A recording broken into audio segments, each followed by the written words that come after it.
Oi gente, espero que vocês estejam bem. Hoje a gente vai falar um pouquinho mais sobre violência, a gente vai falar sobre os tipos de violência que tem acontecido e que talvez você nem saiba que aquilo é violência. Eu vou relatar alguns exemplos, aí você em casa vai me dizer, né, que tipo de violência é e como é que a gente deve agir. Então, a maioria das violências, elas não só machucam por fora, mas elas ferem as pessoas terrivelmente por dentro, não é isso? Olha só esse exemplo. Ele chegou do trabalho e eu estava assistindo a TV. Já havia feito as tarefas escolares, quando ele abriu a porta da sala e um cheiro muito forte de álcool tomou conta do lugar. Ele gritou, sai pra lá! E me empurrou do sofá, tomando o controle remoto da minha mão. Do sofá ele gritou para minha mãe, perguntando se a janta já estava pronta. Não estava. E ele falou um palavrão e me mandou sair dali. Eu ainda estava me levantando quando ele agarrou pelo meu braço. Eu dizia que já estava indo, mas ele me jogou na parede.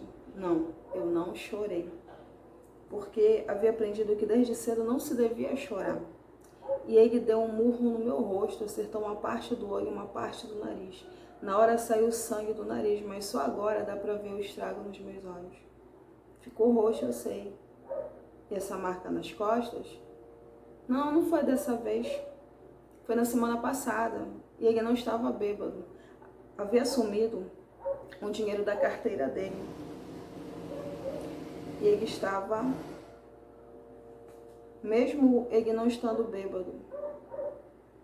Mas eu dizia que não tinha sido eu. E ele me acusou e disse que tinha dito que não tinha sido eu. E ele me acusou e disse assim, ladrãozinho tem que ter as mãos queimadas para aprender a ser gente. Mas ele não faria isso porque depois as pessoas criariam problemas por esses pais que educam os filhos assim. Por isso ele ia queimar as minhas costas e foi com ferro de passar roupa. Dessa vez eu quase chorei, mas ao invés disso eu gritei. E ninguém ouviu, ele tinha ligado o som e posto uma música num volume bem alto. Meu pai é muito bravo. Primeiro exemplo, o que você acha? Que tipo de violência é essa?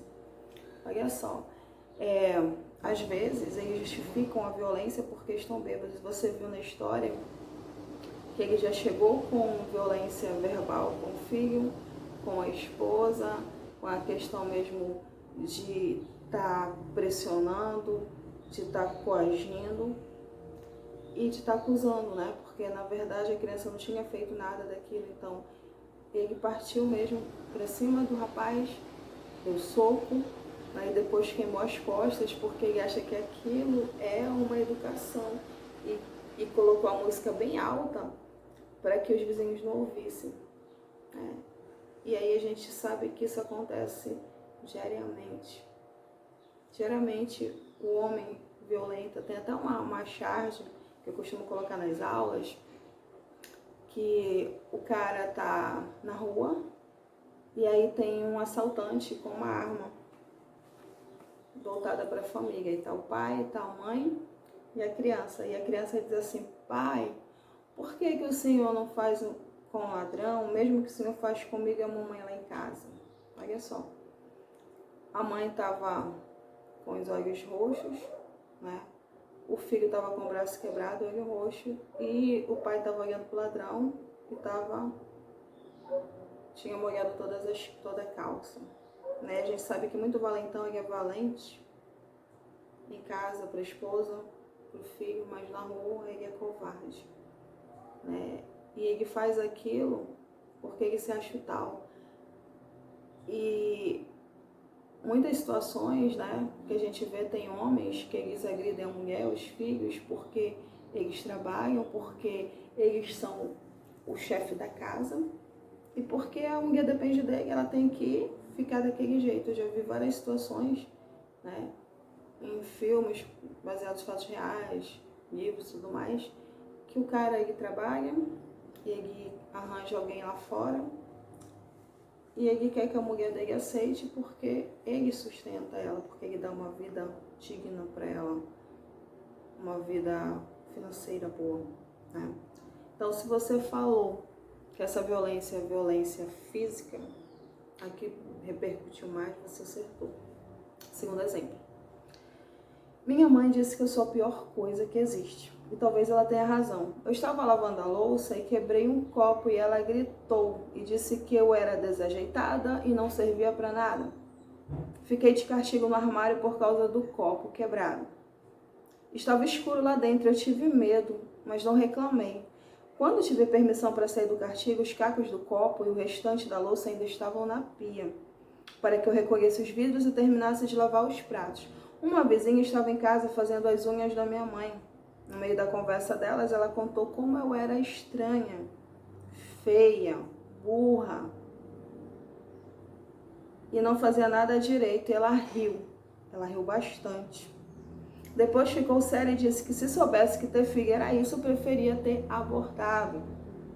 E eu estava de costas, mas eu ouvi tudo isso. Eu queria assumir. À noite tive pesadelos. A mãe aparecia rindo, me chamando de burra e a imagem se afastava e se aproximava. E eu acordei muito assustada. Eu estava descoberta e me cobri novamente. Lembro-me de ter pensado que ter 8 anos é muito ruim. A gente não pode ter a própria vida e ser dona do próprio nariz. Eu queria ter 18. Eu queria também que um príncipe aparecesse e me levasse para bem longe e me dissesse que eu sou linda e inteligente e que me ama. Que tipo de violência é essa? Gente, a gente percebe que tem muito pai hoje em dia com violência desse tipo com os filhos. Você mesmo que está me ouvindo deve dizer, nossa, mas isso eu ouço direto em casa. A gente sabe que os nossos lábios são para abençoar. Os pais são para abençoar seus filhos e não para amaldiçoar. E a gente vê o contrário, a gente vê, principalmente nos momentos de ira, os pais amaldiçoarem, os pais falarem que os filhos são isso e aquilo. E o pior, dizer que seria melhor que tivesse abortado do que ter aquela criança. Imagina, essa menina de 8 anos e ela estava querendo o quê? Ela já queria ter alguém, ter 18 anos, para que ela pudesse ser amada. Olha só o trauma que cresce na vida dessa criança, né? Se você falou que isso é violência psicológica, você acertou. E essa violência psicológica ela vai trazer vários traumas, vai fazer com que a pessoa, muitas das vezes até, seja alguém deprimido, alguém que não se aceita, com a autoestima muito baixa, porque de onde ela ouve coisas boas, ela só ouve coisas ruins, né? E aí a gente percebe muito que tem meninas que a partir do momento que elas conhecem alguém, que ela não sabe nem quem é, mas que aquele alguém lhe sorri, aquele alguém demonstra um certo respeito, um certo amor, ela vai lá e se entrega para aquela pessoa, né? E ela vai sofrer muitas vezes a violência da mulher. Por quê? Porque ela achava que aquela pessoa era a pessoa ideal, porque em casa ela não tinha nada, então ela correu para o primeiro braço de um homem que ela conseguiu. E infelizmente chegou lá, ela começou a ser maltratada e ela queria uma vida melhor, só era isso, ela queria ser amada. E ela cresce com aquele trauma, né? E ela acaba sendo uma pessoa que sofreu aquela violência e que não consegue realmente se amar mais, né?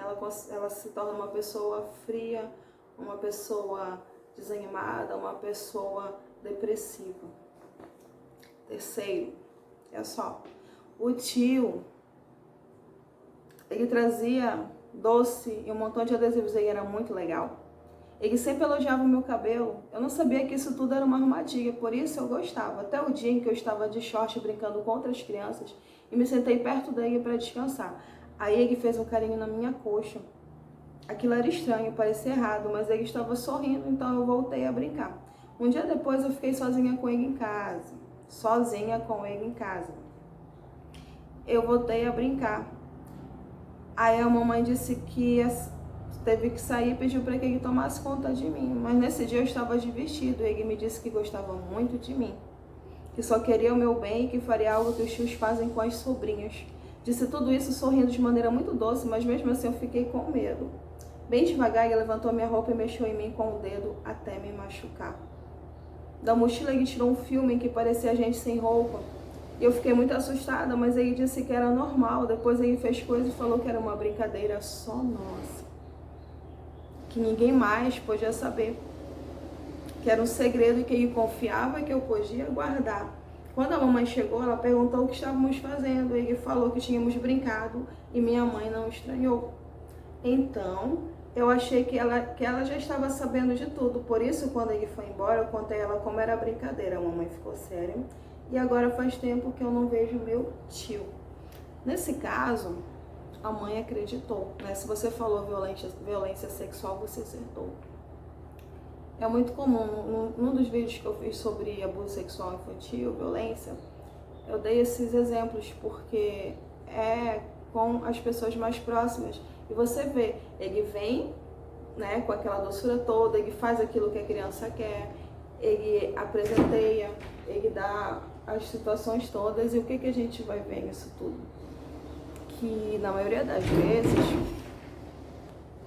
e você vê que a pessoa vai dizer que aquilo é normal e a criança vai acreditar. Por quê? Porque a pessoa é o tio, é alguém de confiança, né? E a gente vai ver que nesse caso a mãe acreditou, mas na maioria dos casos a mãe, ela não acredita, ela acha que a criança que tentou, que a criança estava imaginando, e a gente já sabe várias situações que depois que a criança conta, ela é ameaçada e ela vai e desmente, diz que aquilo não foi verdade.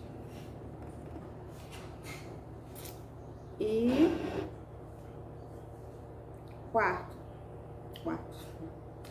Hoje pareceu um dia normal. Eu estava cozinhando macarrão para o almoço quando aquelas pessoas chegaram e perguntaram sobre meu pai. Falei que ele tinha saído de casa e nunca mais voltaram. Perguntaram sobre minha mãe. Ela havia saído cedo para trabalhar e só voltaria à noite, como acontece todos os dias. Pediram para ver a panela no fogão e eu mostrei. Disseram que eu era muito nova para mexer em fogão, mas eu disse que eu tinha 7 anos. E perguntaram se todos nós comeríamos aquilo apenas. Eu disse sim, não tinha mais nada em casa. Algumas vezes tem batata e chuchu para colocar no macarrão, mas dessa vez não tinha nada, era macarrão, água e sal. Meu irmão de 5 anos é o do meio, ele tossia muito, sem parar. E eles perguntaram que remédio ele estava tomando. Eu falei chá. Disse a verdade. A gente não tem dinheiro para comprar remédio. O pequenino estava no berço de fralda suja. Uma mulher que estava no grupo perguntou se poderia trocar o garoto. Eu disse que sim. E ela foi até o carro e trouxe fraldas novas. Tirou a fralda suja e falou alguma coisa a respeito de assaduras e carne viva, uma coisa assim. Outra mulher me perguntou a que horas vou à escola, mas eu não vou à escola. Eu nunca vou à escola. Até que eu quero ir, porque disseram que lá tem uma comida muito gostosa. Olha só, esse último exemplo. O que você acha que é? Que tipo de violência é essa? As crianças apanhavam? Não. As crianças sofriam violência psicológica? Sexual? Elas foram abandonadas pelo pai? A mãe trabalhava o dia todo e deixava uma criança de 7, uma de 5 e outra devia ter 1 ano, por aí. Negligência também é violência, gente. Acontece isso demais, né? As crianças não estudavam. Uma criança cuidando de 2 crianças, elas passavam necessidades, não tinham o que comer, não tinham remédios para tomar. Imagine aquela criança, né? Para a pessoa falar com carne viva, há quanto tempo que ela estava com aquela fralda. E você pode dizer, mas a mãe está trabalhando. Ela está trabalhando sim, ela tem que trabalhar, mas ela não pode deixar as crianças sozinhas. É negligência, isso é violência. Ela pode estar tentando trabalhar para dar, mas mesmo assim você vê que ela trabalhava o dia todo, mas mesmo assim não tinha alimento para aquelas crianças, o alimento correto. Elas não estavam numa creche, elas não estavam na casa de ninguém, elas estavam sozinhas. E poderia gerar um outro tipo de violência lá, muita coisa. Então o que acontece? Aqui a gente viu 4 tipos de violência que, se você não ouviu falar, não viu, ela acontece, agora você já sabe. Você pode passar para outras pessoas, você pode orientar, você pode dividir essas informações para que esse tipo de violência eles venham ser combatidos. Há muito mais coisa que a gente pode falar, mas a gente vai fazer vídeos pequenos. Agora já tem 15 minutos de vídeo, né? Demora a carregar, a gente sabe disso. Então espero que vocês tenham gostado. Coloquem os comentários de vocês, os exemplos que vocês querem e tudo mais. Bye bye, até a próxima.